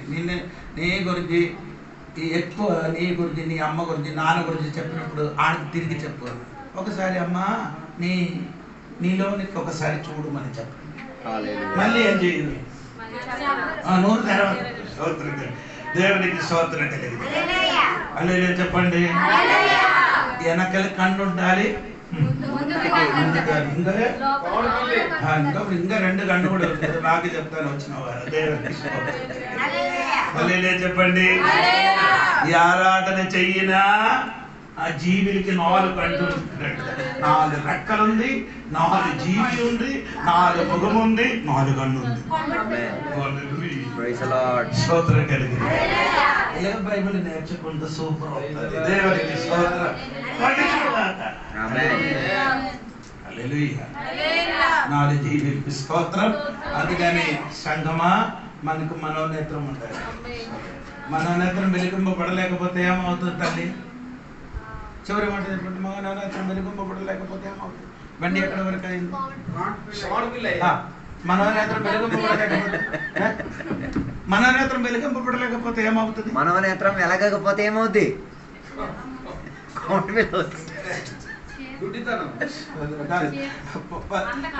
13 కీర్తనం 13, 2, 3 వాక్యం, 3, 4 వాక్యం చూడండి. త్వరగా సరిపోయింది. మూసిన మళ్ళీ తెచ్చా. మోసిన మళ్ళీ బైబిల్ వెనక మూవేపోండి చూడండి. ఎంతవరకు నా మనసులో నేను చింతపడుదును, ఎంతవరకు నా హృదయములో పగలంతయు దుఃఖక్రాంతుడనై యుందును, ఎంతవరకు నా శత్రువు నా మీద తన్ను హెచ్చించుకొనును. యెహోవా నా దేవా, నా మీద దృష్టి ఉంచి నాకు ఉత్తరమిమ్ము. నేను మరణ నిద్రను అందుకొండను, వాని గెలిచితినని నా శత్రువు చెప్పుకొనకుండను. నేను తూలిపోయి ఉండగా నా విరోధులు హర్షింపకుండను. నా కన్నులకు వెలిగిమ్ము. కన్నులకు వెలిగింపలేకపోతే ఏమవుతుంది? మరణం. I will die. మరణం నిద్ర పొందుతుంది. I will sleep in the sleep of death. హల్లెలూయా. నీ మనోనేత్రం వెలిగింపబడలేకపోతే ఏమవుతారు తల్లి? మరణ నిద్ర పొందుతుంది. అందుకని రాత్రి దేవునికి చెప్పు, దేవా నా మనోనేత్రం ఏం చేయాలి? వెలిగింపము. ఆ గుడ్డితనం చేయకంటే మనోనేత్రం వెలిగింపబడిన హల్లెలూయా. లోపల కంట వెలిగింపబడిన కాక. ఆమేన్. సమర్పించుకున్నాం. కళ్ళు మూసుకుందాం. దేవుడి సన్నిధిలో మనం ప్రార్థన చేద్దాం. పరిశుద్ధ మహోన్నత దేవానికి వందనాలు తెలుగుస్తున్నాం. ఈ రాత్రి వేళ నీ వాక్య లేఖనాల్లో నుంచి పరిశోధన కలిగి తీరడానికి దేవ మాకందరికీ కల్పించిన గొప్ప భాగ్య తరగతిని పెట్టి దేవానికి స్తోత్రం. దేవ 4 సువార్తల్లో నీవు యేసయ్యగా మాకు కనబడి తీరుతున్నందుకు స్తోత్రం. నీవు రాజుగా మా కొరకున్నందుకు స్తోత్రం. దేవ ఒక దాసుడిగా మా కొరకున్నందుకు నా దేవానికి స్తోత్రం. మానవ కుమారుడిగా నువ్వు మా కొరకున్నందుకు స్తోత్రం. దైవ కుమారుడిగా మా కొరకున్నందుకు స్తోత్రం. దేవ నీవు ఆ రీతిగా ఉండి మమ్మల్ని రక్షకుడిగా ఉండి మమ్మల్ని పాపముల నుంచి విడిపించి దేవ మా జీవితంలో మంచి మనసాక్షిని కల్పించినందుకు దేవానికి స్తోత్రం అయ్యా. దేవ నీవు మా జీవితంలో ఇచ్చిన నేత్రములు దేవ వెనక్కున్న విషయాల గురించి పట్టించుకుంటూ హృదయం లోపల ఉన్న విషయాలను ధ్యానించుకు తీరి దేవ మా జీవితాన్ని క్రమపరచుకుంటూ దేవ నీ సన్నిధిలో మేము పరిశోధన కలిగిన దేవుని బిడ్డలుగా ప్రయాణమై తీరుటకు దేవ సహాయం దయచండి. గత కాలంలో మేము ఎక్కడ పడి ఉన్న ఆ గుంటలో నుండి దేవ ఎక్కడో దేవ వంట సందుల్లో ఉన్న కోరి లోపల ఉన్న రాయిగా ఉన్న మమ్మల్ని చెక్కి దేవ అందచందాలుగా ఉన్న దేవాలయముగా మార్చి మమ్మల్ని నీ ఆ దేవ సన్నిధిలో తోడుకొచ్చినందుకు దేవానికి స్తోత్రం. ఏ భాగ్యము ఒక్కొక్క ఎన్నిక గుర్తింపు ఏమీ లేని అర్హత లేని యోగ్యత లేని దుష్టునిగా పనికి రాని వాడిగా జీవించిన మమ్మల్లోకి పిలిపించి దేవ ఆహ్వానపరిచిన విధానము గొప్పగా నిలబెట్టినందుకు స్తోత్రం. గత కాలంలో మత్తాయిలాగా మేము కూడా సుంకరిగా ఉండి దేవ పన్ను వసూలు చేసుకొని దేవ అన్యాయం చేసుకొని తిరిగిన మమ్మల్ని దర్శించడానికి దేవ మంచి కరుణామయుడిగా వచ్చినందుకు దేవానికి స్తోత్రం అయ్యా. ఆ దగ్గరకు వచ్చి మమ్మల్ని పిలిచి వెంబడించమని చెప్పిన వెంబడింపు కలిగిన పిలుపు మాలోకి వచ్చి దాని ద్వారా అనేకులకు ఆహ్వానపరిచి దేవుని దగ్గరికి తోడుకొచ్చి తీరడానికి మంచి అభిషక్తుడుగా నిలబడి తీరడానికి దేవుని కొరకు జీవించి తీరడానికి ఇచ్చిన భాగ్యాన్ని మేము గుర్తించుకు తీరుతున్నాం. అలాంటి సౌభాగ్యం ఇక్కడ ఉన్న బిడ్డలకు ఇచ్చినందుకు దేవానికి స్తోత్రం. ఈరోజు పగటి రాత్రి వేళ చెప్పిన వాక్యం మా హృదయాలను గొప్పగా కదిపినది దేవ. అందరి జీవితంలో గొప్ప మార్పును దయచేసినందుకు దేవానికి స్తోత్రం. వాక్యం బోధించిన సేవకులను దీవించండి, ఆశీర్వదించండి. విన్న సంఘ బిడ్డలందరినీ కూడా దీవించండి, బలపరచమని కోరుచున్నాం. ఇప్పుడు మేమందరం కూడా దేవాన్ని కృపను మేము అనుకుంటున్నాం. దేవా మేము ఇచ్చిన వాక్యానుసారంగా ముందుకు కొనసాగడానికి కృపావాత్సల్యం దయచేయండి. దీవెనలతో నింపినందుకు దేవానికి స్తోత్రం. సహాయం చేసినందుకు స్తోత్రం. యేసు నామములో అడిగి పెడుకున్న ప్రభు తండ్రి. తండ్రి యొక్క కుమారక పరిశుద్ధాత్మక సహవాసం ఎప్పుడు వెళ్ళినప్పుడు ఎక్కడ కూర్చున్న సద్భక్తులతో దేవాన్ని 2 రాకడ వరకు తొలగిందును గాక. యేసు రక్తమే జయం, యేసే వాక్యమే జయం, యేసుకి నామమే సంపూర్ణ విజయం కలుగును గాక. గట్టి శబ్దంతో మనసారి హల్లెలూయా చెప్దామా? హల్లెలూయా హల్లెలూయా హల్లెలూయా. దేవుని ప్రార్థనలకు స్వాగతం చేద్దాం. దేవుని మనందరం కూడా దీవించడానికి స్వాగతం చేద్దాం. మంచి మానవీయత దేవుడు మనకి ఇచ్చినందుకు స్వాగతం చేద్దాం. మరణ పడగలకు దేవుడు విడిపించడానికి స్వాగతం చేద్దాం. మరణాత యేసయ్య త్వరగా రమ్ము. ఆమేన్. దేవుడు మీ అందరిని దీవించును గాక. ప్రార్థన చేయించుకోవాల్సిన వాళ్ళు త్వరగా రండి, ప్రార్థన చేస్తాయి గారు.